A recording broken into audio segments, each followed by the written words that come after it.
ஆண்டவரும் உலக இரட்சகரும் ஆகிய இயேசு கிறிஸ்துவின் இணையில்லா நாமத்தினாலே உங்களை யாவரும் இந்த காலை வேளையிலே வாழ்த்துகிறேன்.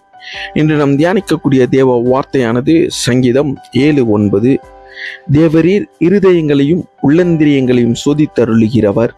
ஆமென். அன்பு சகோதர சகோதரிகளே, மனிதர்கள் நம்முடைய வெளிப்புறத்தை பார்க்கலாம், ஆனால் தேவன் நம்முடைய இருதயத்தை பார்க்கிறார். நம்முடைய எண்ணங்களையும் நோக்கங்களையும் மனதில் இருக்கும் உணர்வுகளையும் அனைத்தையுமே அவர் ஆராய்ந்து அறிகிறவராயிருக்கிறார். இன்று நாம் கேட்க வேண்டிய கேள்வியானது, மற்றவர்கள் என்னை பற்றி என்ன நினைக்கிறார்கள் அல்ல, தேவனின் இருதயத்தை பார்த்து என்ன சொல்கிறார் என்பதே ஆகும்.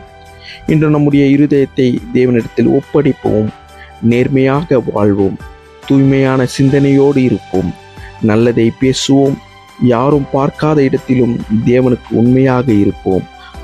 என் அன்பு சகோதர சகோதரிகளே, யோசேப்பின் வாழ்க்கையை பார்க்கும்போது யாரும் பார்க்காத நேரத்திலும் அவர் பாவத்தில் இடம் கொடுக்காமல் தேவனுக்கு உண்மையாக வாழ்ந்தார்.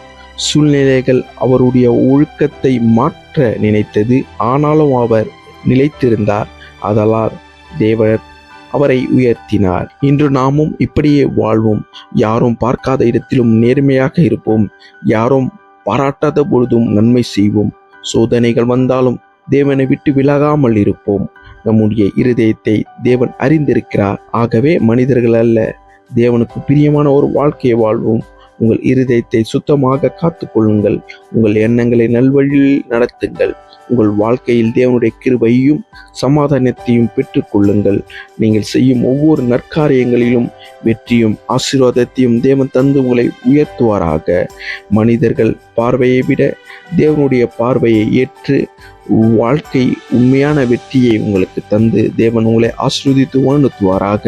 உங்கள் உள்ளத்தில் ஏதாவது பாரங்கள் இருந்தால் அதை தேவன் பார்க்கிறார்.